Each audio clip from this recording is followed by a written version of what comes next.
नमस्कार दोस्तों।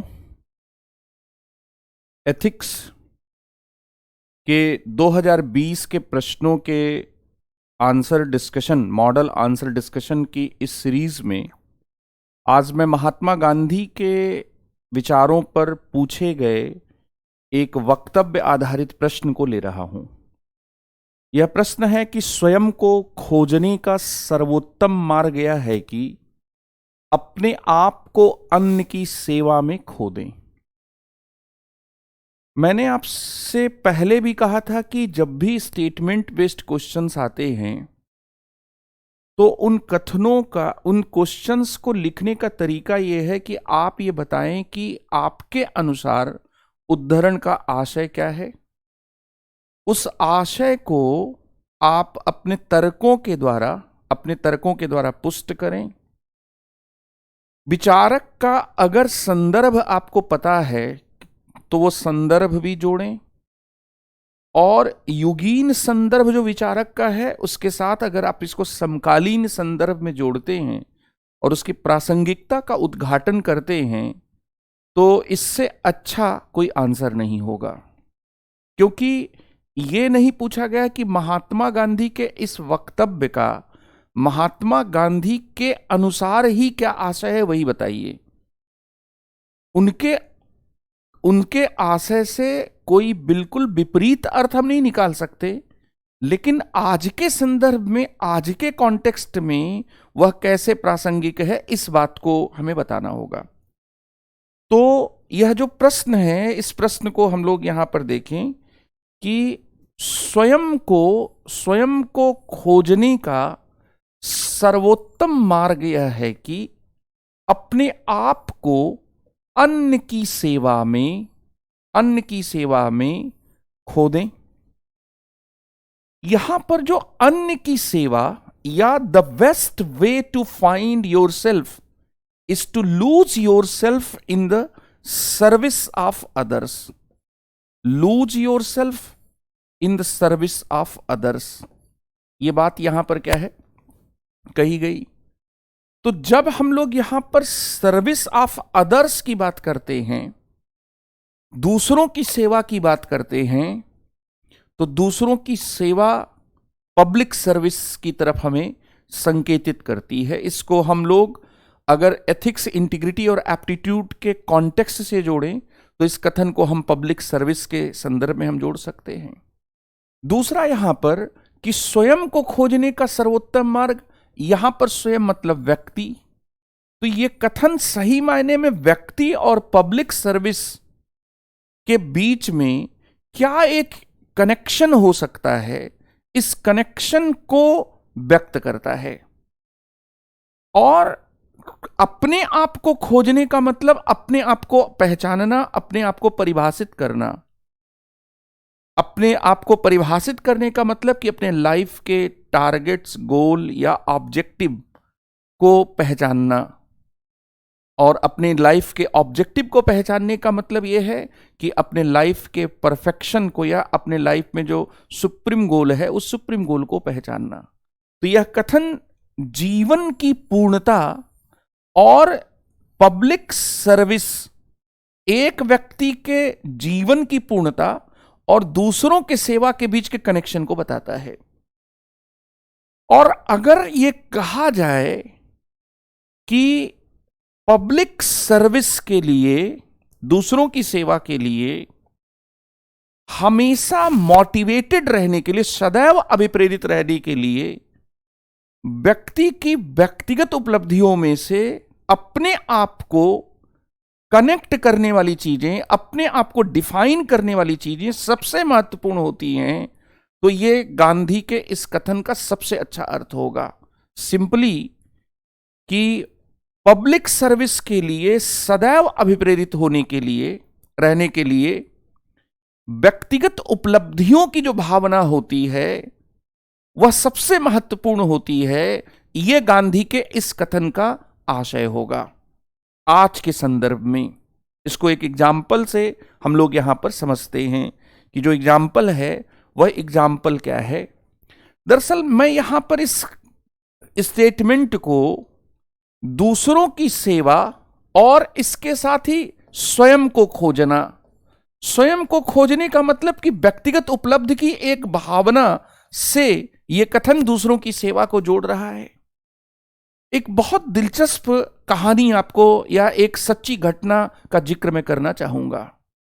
एक आईएएस ऑफिसर 1981 बैच के रहे हैं अनिल स्वरूप जी। उन्होंने किताब लिखी not just a civil servant, और उस किताब में उन्होंने अपने करियर के कई पहलुओं का, कई घटनाओं का उसमें उन्होंने ब्यौरेवार जिक्र किया है। उसमें उन्होंने ये जिक्र किया है कि राष्ट्रीय स्वास्थ्य बीमा योजना को लागू करने की जिम्मेदारी को किस तरह से उन्होंने निभाया था। उन्होंने कहा कि आरएसबीवाई, राष्ट्रीय स्वास्थ्य बीमा योजना के एक प्रेजेंटेशन के संबंध में वे विश्व बैंक की यात्रा पर गए, विश्व बैंक के मुख्यालय पहुंचे, और वहां आयोजन में सरकारी प्रतिनिधि, एनजीओ के लोग और बिल गेट्स फाउंडेशन के लोग क्या है थे।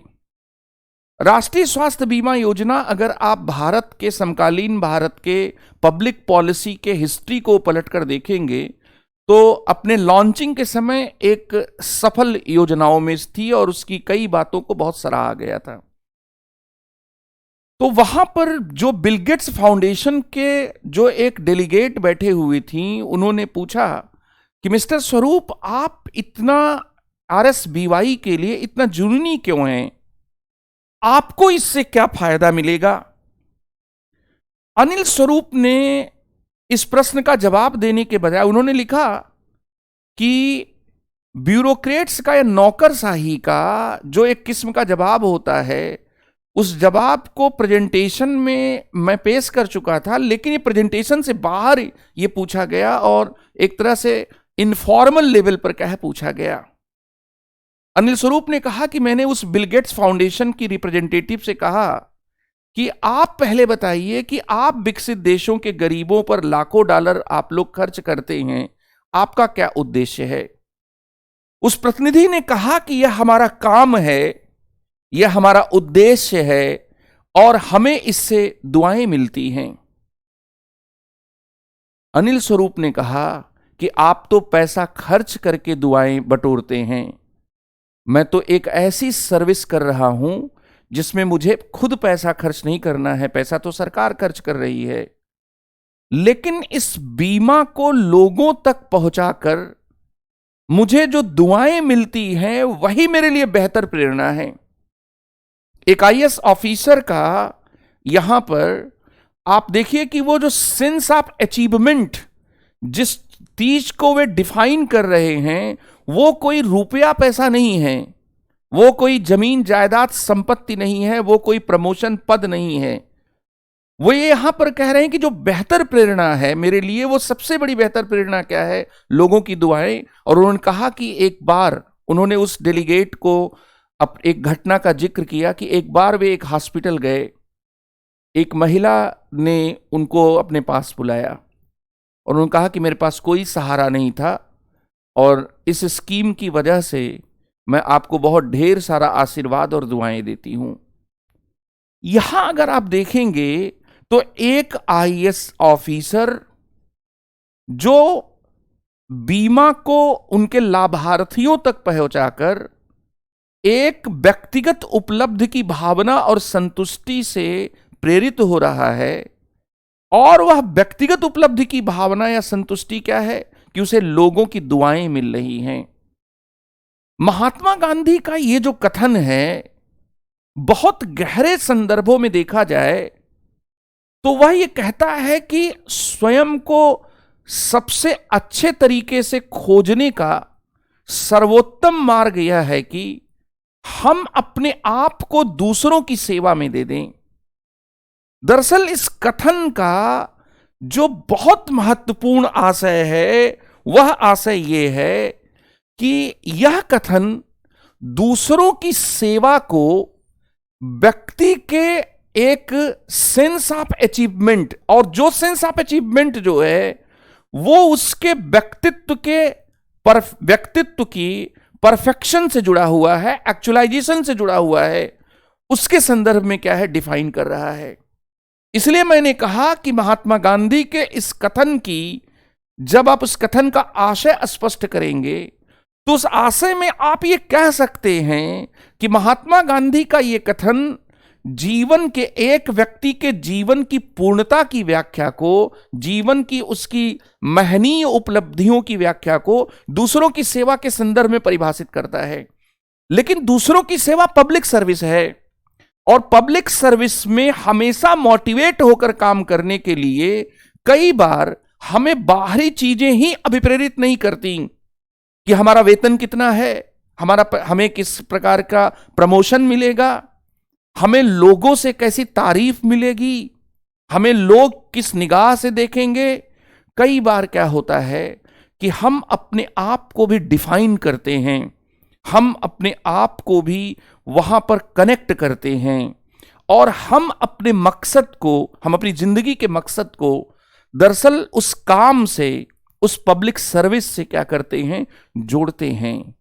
इसलिए महात्मा गांधी का यह कथन लोक सेवा के लिए सदैव अभिप्रेरित रहने के लिए व्यक्तिगत उपलब्धियों की उस भावना को, जिसमें हम स्वयं को खोजते हैं, स्वयं को परिभाषित करते हैं, स्वयं की आत्मसिद्धि के लिए, आत्मपूर्णता की तरफ बढ़ने के लिए अपने आप को एक कदम आगे पाते हैं, दरअसल इस बात को यह कथन क्या करता है, रेखांकित करता है।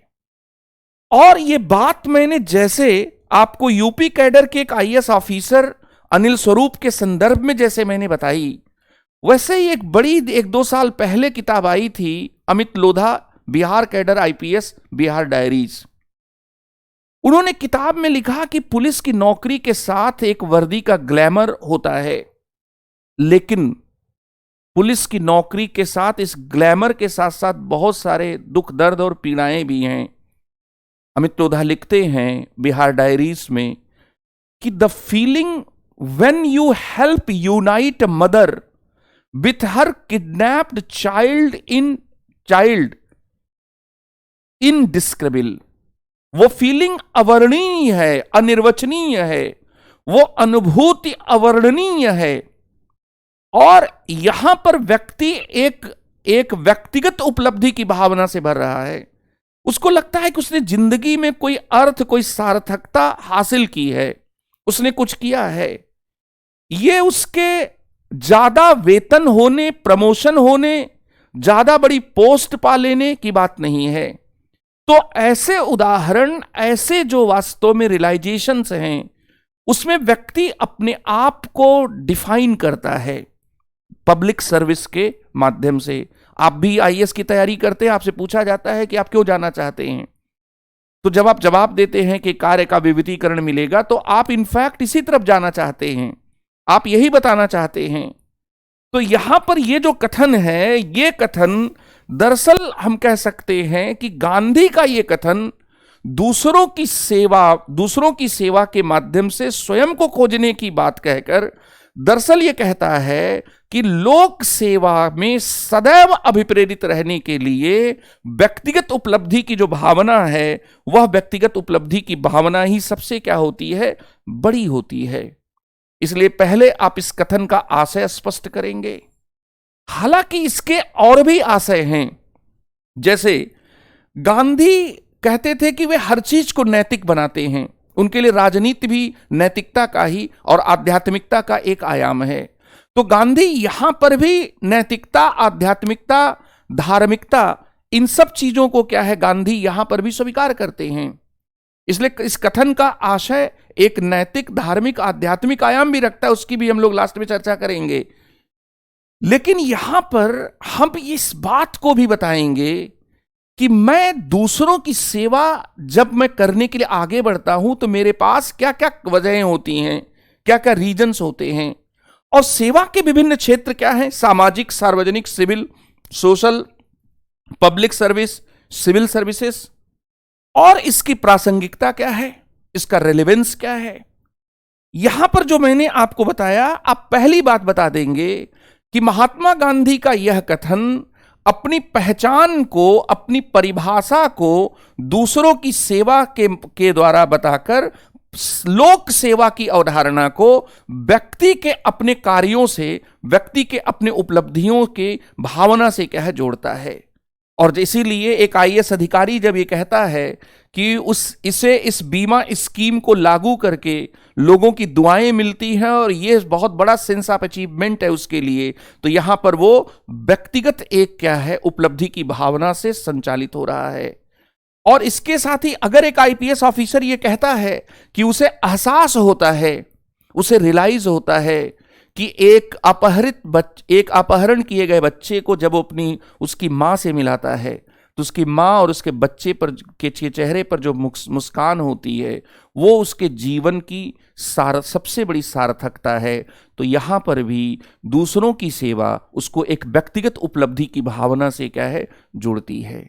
इसलिए पब्लिक सर्विस की सबसे बड़ी अभिप्रेरणा दरअसल प्रमोशन से, पैसे से, पोस्ट से, कार्य वातावरण से, वर्क कल्चर से, इन सब से नहीं आती, जॉब सिक्योरिटी से नहीं आती।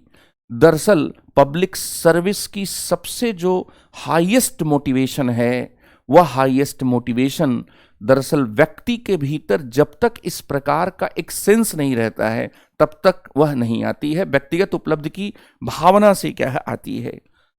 यहां पर अगर मैं इसको थोड़ा और एक्सप्लेन करूं कि मैं दूसरों की सेवा क्यों करूं, तो दुनियादारी में आप जब उतरेंगे तो आप पाएंगे कि भैया दूसरों की सेवा से ही आपको पैसा मिलेगा।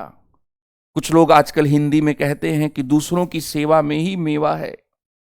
नेता जनता के लिए नहीं बल्कि जनता नेता के लिए है। नेताजी जनता की सेवा, दूसरों की सेवा जनता के लिए नहीं कर रहे हैं बल्कि अपने लिए कर रहे हैं, अपना पैसा बना रहे हैं। तो प्रॉफिट या बेनिफिट की बात, तो दूसरों की सेवा क्यों, अपनी सेवा के लिए। एक उत्तर इसका ये होता है दुनियादारी में। कई बार लोग दुनियादार तो होते हैं लेकिन समझदार भी थोड़ा होते हैं। तो कहते हैं कि दूसरों की सेवा मैं इसलिए कर रहा हूं, कि दूसरों की मदद इसलिए कर रहा हूं क्योंकि कल मुझे भी जरूरत होगी, और अगर मैंने आज मदद नहीं किया है तो कल मेरी मदद कौन करेगा। यहां पर दूसरों की सेवा उपयोगिता से जुड़ी हुई है। जो दूसरों की सेवा है वह क्या है, दूसरों की सेवा दूसरों से अपेक्षाएं जो हमारी हैं उनके संदर्भ में क्या जुड़ी हुई है। यहां इसके साथ ही कई बार हम दूसरों की सेवा को बहुत बड़े सामाजिक कर्तव्य के ढांचे से जोड़ देते हैं कि भाई तुम, ये जिंदगी उसी की है जो कौम पे लुटाए जा, कौम पर लुटाना है। अब कौम समाज भी हो सकता है, समुदाय भी हो सकता है, राष्ट्र भी हो सकता है। फांसीवादियों को आप पढ़ लेंगे तो राष्ट्र के लिए व्यक्ति को क्या करते हैं कि आपकी ड्यूटी है कि आप राष्ट्र के लिए सब कुछ न्यौछावर कर दें। समाजवादियों को पढ़ लेंगे तो समाजवादी ये कहते हैं कि आपका कर्तव्य है, आपका दायित्व है। भारतीय परंपरा में 3 प्रकार के ऋणों की धारणा है, पितृ ऋण, देव ऋण, ऋषि ऋण। वो कहते हैं कि भाई आपका कर्तव्य है, अपने परिवार के प्रति है, अपने परिवार के प्रति है, अपने पिता के प्रति है, देवताओं के प्रति है, ऋषि के प्रति है। तो इस तरह से यहां पर कर्तव्य की अवधारणा के द्वारा भी हम कई बार दूसरों की सेवा की बात को क्या है जोड़ते हैं। जैसे हिंदू परंपरा में माना जाता है कि जो पुत्र होता है उसके ऊपर पिता का ऋण होता है, और पिता का ऋण जो होता है वह अगली संतति में पुत्र उत्पन्न करके पूरा करता है। आप ये कहेंगे कि बहुत ही घटिया ख्याल है, लेकिन ये है यहां पर। अब यहां पर ये पितृ ऋण है वो उतारता है, उसका कर्तव्य है। तो कई बार हम दूसरों की सेवा को कर्तव्य या दायित्व के भाव से जोड़ देते हैं, पैसा वैसा नहीं। सेवा को मेवा से नहीं हम जोड़ते, उपयोगिता से नहीं जोड़ते। हम कहते हैं कर्तव्य भाई है। उपयोगिता में तो हम ये कहते हैं कि भाई एक हाथ से दे रहा हूं, कल दूसरे हाथ से लूंगा। यहां पर इसके साथ ही कई बार लोग दूसरों की सेवा को ईश्वर तक पहुंचने के एक रास्ते के रूप में देखते हैं। महात्मा गांधी ने भी ये देखा, लेकिन दिया गया जो कथन है वो इस बात को सीधे नहीं कहता। महात्मा गांधी ने कहा कि दूसरे की सेवा मेवा के लिए नहीं, दूसरे की सेवा इस आकांक्षा, इस अपेक्षा में नहीं कि अगर मैं दूसरे की मदद सेवा नहीं करूंगा तो मेरी मदद कौन करेगा, दूसरों से किसी अपेक्षा में नहीं। दूसरों की सेवा कर्तव्य, सामाजिक कर्तव्य समझकर या दायित्व समझकर, राष्ट्र से जुड़ा हुआ कर्तव्य समझकर नहीं, दूसरे की सेवा स्वयं को खोजने के, आत्म साक्षात्कार, आत्म सिद्धि, मुक्ति के रूप में, मुक्ति के एक मार्ग के रूप में। यहां पर महात्मा गांधी के इस कथन की विशेषता को आप समझ सकते हैं कि महात्मा गांधी एक पूरी परंपरा को, जो एक पूरी एथिकल परंपरा थी, उस परंपरा को नकार रहे हैं। महात्मा गांधी ये कह रहे हैं कि सुख के लिए सेवा नहीं, किसी सुख की चाह, पैसा, रुपया, धन, सुख, साधन, इनके लिए सेवा नहीं, इस अपेक्षा में भी सेवा नहीं कि दूसरे क्या है मदद करेंगे मुझे, और इसके लिए भी सेवा नहीं कि कर्तव्य है, दायित्व है। सेवा किस लिए?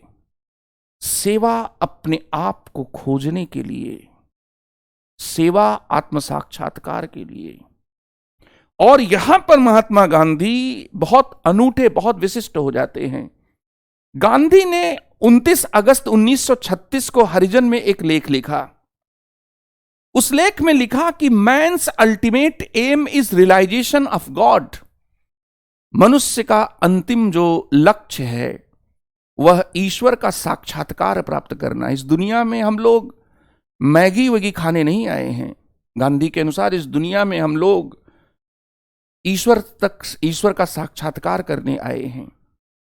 और ईश्वर का साक्षात्कार ईश्वर की जो क्रिएशन है उस क्रिएशन के माध्यम से होगा। ईश्वर की क्रिएशन ह्यूमन भी है, और इसलिए ह्यूमन बीइंग या ह्यूमैनिटी की सेवा ईश्वर तक पहुंचने का एक रास्ता है। और पूरी मानवता की सेवा करने में जो अपने आसपास पड़ोस के लोग हैं, अपने देश के लोग हैं, उनकी सेवा की बात वे करने लगते हैं। तो महात्मा गांधी का जो यहां लॉजिक है, उस लॉजिक में वे सीधे सीधे मनुष्य के सेल्फ रियलाइजेशन की बात करते हैं, मनुष्य के सेल्फ एक्चुअलाइजेशन की बात करते हैं। उस सेल्फ एक्चुअलाइजेशन में ईश्वर भी शामिल हैं, लेकिन वे कहते हैं कि ईश्वर के द्वारा बनाई गई इस दुनिया में जो मनुष्य है वो उनका क्रिएशन है। इसलिए मानव सेवा के माध्यम से, आप मानव सेवा के मार्ग के माध्यम से आप अपने आप को, अपनी मुक्ति को, अपनी सिद्धि को, अपने आत्मपूर्णता को प्राप्त कर सकते हैं। गांधी ने ये जो तर्क दिया, इस चीज को अगर हम लोग मानते हैं तो कई बार हमारे लिए पब्लिक सर्विस क्या है, नर सेवा क्या है, नारायण सेवा हो जाएगी। और ये ख्याल दरअसल एक, आप ये कहेंगे कि केवल गांधी में ही नहीं था, यह दरअसल दरिद्र नारायण की सेवा की बात जो है, जो दक्षिण पंथी विचारधारा से संबद्ध विचारक रहे हैं जैसे दीनदयाल उपाध्याय, उन्होंने भी कहा इस बात को, एकत्व मानववाद की बात वे करते हैं। और इस तरह से यहां पर ये जो दृष्टिकोण है ये दूसरे मानववादियों में भी रहा, दूसरे मानवतावादियों में भी क्या है रहा। यहां पर इसके साथ ही बच्चों, जब हम लोग सर्विस को देखते हैं तो सोशल सर्विस करने वाले लोग हैं, सुधारक हैं, नेता हैं, पब्लिक सर्विस करने वाले लोग हैं, और सिविल सर्विस करने वाले लोग हैं। सोशल सर्विस में तो लोग जो है बहुत ज्यादा दिखावा करने वाले लोग सोशल सर्विस में नहीं टिक सकते, लेकिन पब्लिक सर्विस और सिविल सर्विस में जो लोग आ रहे हैं वो लगातार दूसरों की पब्लिक सर्विस या सिविल सर्विस के प्रति मोटिवेटेड होकर काम नहीं कर पा रहे हैं। और एक बहुत बड़े विद्वान थे हर्जबर्ग, उन्होंने मोटिवेशन के संदर्भ में 2 फैक्टर थ्योरी दी थी। उस 2 फैक्टर थ्योरी में उन्होंने कहा था कि मोटिवेशन के लिए एक्सटर्नल फैक्टर भी होते हैं, इंटरनल फैक्टर भी होते हैं। इंटरनल फैक्टर में हमारी भावनाएं क्या हैं, हम किसको सेंस ऑफ अचीवमेंट मानते हैं। तो इसीलिए यहां पर अगर मैं ये देखूं कि अगर मैं किसी वर्क से, अगर मैं किसी सर्विस से अपने आप को डिफाइन करने लगा, वहां पर उस वर्क से मिलने वाली दुआएं मेरी असली क्या है, सार्थकता की निशानी है। तो ऐसी स्थिति में मेरे मोटिवेशन की जो वजहें हैं वो मेरे व्यक्तिगत उपलब्धि की इन धारणाओं से क्या है, जुड़ी हुई हैं। और इसलिए उस तरह का व्यक्तिवाद जिसमें व्यक्ति को समाज से काटकर, समाज की सेवा, समाज के भलाई के रास्ते से काटकर कई बार सोचा जाता है, व्यक्ति को अलग थलग कर दिया जाता है, महात्मा गांधी उस दृष्टिकोण को स्वीकार नहीं करते हैं। इसके साथ ही बच्चों यहां पर आप देखेंगे कि इसमें एक दार्शनिक आयाम भी है। क्या है? भारतीय परंपरा में व्यक्ति का जो चरम लक्ष्य है वह मुक्ति माना गया है, लिबरेशन माना गया है। और लिबरेशन की जो व्याख्या है वह कई है। कुछ लोग कहते हैं कि लिबरेशन ईश्वर तक पहुंचना है, ईश्वर से नजदीकी है। कुछ लोग कहते हैं कि लिबरेशन अपनी आत्मा का साक्षात्कार है। गांधी दोनों को मानते थे। गांधी यहां पर अगर आप देखेंगे तो गांधी ये नहीं कह रहे कि मुक्ति प्राप्त करने के लिए हिमालय पर जाकर मैं वैराग्य ले लूंगा, मैं तपस्या करूंगा। उन्होंने कहा भी है कि मैं मोक्ष के लिए प्रयास कर रहा हूं, इसके लिए मुझे किसी गुफा में एकांतवास करने की आवश्यकता नहीं है। अगर मुझे मोक्ष या मुक्ति हिमालय में जाकर मिलती तो मैं हिमालय पर चला जाता। इसका मतलब कि वे ज्ञान के रास्ते जिसमें वैराग्य की बात की जाती है उसको स्वीकार नहीं कर रहे हैं। वो मथुरा वृंदावन की गलियों में जाकर या चैतन्य महाप्रभु की तरह भजन गाकर अपने मोक्ष के प्रयास की बात नहीं कर रहे हैं। वो योग मार्ग के द्वारा भी ये नहीं कह रहे हैं कि मुक्ति होगी। वे दरअसल कर सेवा के माध्यम से कर्म मार्ग की बात कर रहे हैं। इसलिए यहां पर दूसरों की सेवा बहुत गहरे अर्थों में गांधी यहां पर उस कर्म मार्ग का प्रतिपादन कर रहे हैं। इस पर मैंने ज्यादा इंफेसिस नहीं दिया, लेकिन यह भी एक इसका डायमेंशन है। आप एक दो लाइन में वहां पर लिख सकते हैं। और इन सब के साथ ही आज के संदर्भ में रिलेवेंस क्या है? तो रिलेवेंस यहां पर यह है बच्चों कि महात्मा गांधी की जो पूरी जो संकल्पना है, उस संकल्पना को अगर हम देखें तो इसको आप देखिए कि पब्लिक सर्विस के लिए वे जिस तरह के मोटिवेशन की बात कर रहे हैं, पब्लिक सर्विस के लिए वे जिस तरह के व्यक्तिगत रूप से व्यक्ति को अपने खोजने की जो बात कर रहे हैं, ये बात क्या है, आज बहुत प्रासंगिक है। ये कल भी बहुत प्रासंगिक थी। इसलिए आप देखेंगे कि बहुत से ऐसे उदाहरण मिलेंगे, उसमें वही लोग लगातार अपने काम को करते हुए मोटिवेट रहते हैं, जो दरअसल अपने काम में अपनी एक सेंस ऑफ अचीवमेंट देखते हैं, जो अपने काम से अपने आप को डिफाइन करते हैं, जो अपने काम में अपने आप को तलाशते हैं। इसलिए महात्मा गांधी का ये कथन बहुत ही पब्लिक सर्विस के मोटिवेशन के दृष्टि से, दरअसल व्यक्ति के आत्मसिद्धि के प्रयासों की दृष्टि से, इन दोनों दृष्टियों से बहुत ही क्या है, महत्वपूर्ण है। एक और बात, महात्मा गांधी एथिक्स के पेपर में मोस्ट आस्क्ड थिंकर्स में से हैं। इसलिए महात्मा गांधी पर आपको बहुत जबरदस्त तैयारी करनी पड़ेगी। महात्मा गांधी पर लगातार 2013 से लगातार सवाल पूछे गए हैं और आपके मन में आएगा कि महात्मा गांधी की तैयारी आप कैसे करें।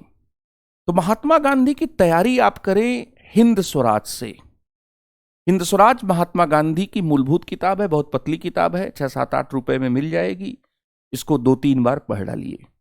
महात्मा गांधी के जो बीज विचार हैं वो आपको हिंद स्वराज में मिल जाएंगे। महात्मा गांधी पर 2 और किताबें हैं। एक जो बच्चे इंग्लिश मीडियम के हैं वो महात्मा गांधी के इस किताब को पढ़ सकते हैं, सिलेक्शंस फ्रॉम गांधी। इसी किताब से ये स्टेटमेंट आया है, इसलिए हम लोग बहुत कॉन्फिडेंट रहते हैं कि कुछ भी आएगा कर देंगे, ठीक है। और दूसरी बात यहां पर है कि हिंदी वाले जो बच्चे हैं वो नेशनल बुक ट्रस्ट की एक किताब आती है, महात्मा गांधी के विचार।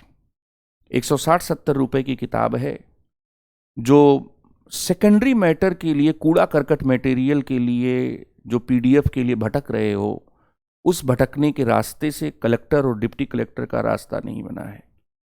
कॉरपोरेट मदारी बैठे हुए हैं जो गाइड करने के बजाय मिसगाइड कर रहे हैं। आगे कुछ और भी जो सीरीज आएगी उसमें आप समझ पाएंगे कि एक बहुत बड़े कॉरपोरेट गुरु ने पूरा कॉन्सेप्ट ही ब्लंडर कर दिया। एथिक्स और मोरलिटी में जो कॉन्सेप्ट था उस कॉन्सेप्ट को ही उल्टा सीधा बताकर एकदम जिसको हम लोग कहते हैं कि ब्लंडर करना वो है। इसलिए बुक का रास्ता और बुक के माध्यम से अपनी चीज़ों को समझना, उसके आंसर राइटिंग की तरफ जाना, ये बहुत ज़रूरी चीज़ है। इससे आपकी जो आपका बौद्धिक प्लेटफॉर्म है वो बौद्धिक प्लेटफॉर्म भी बहुत क्या है अच्छा होगा। तो महात्मा गांधी पर ज़बरदस्त तैयारी करिए।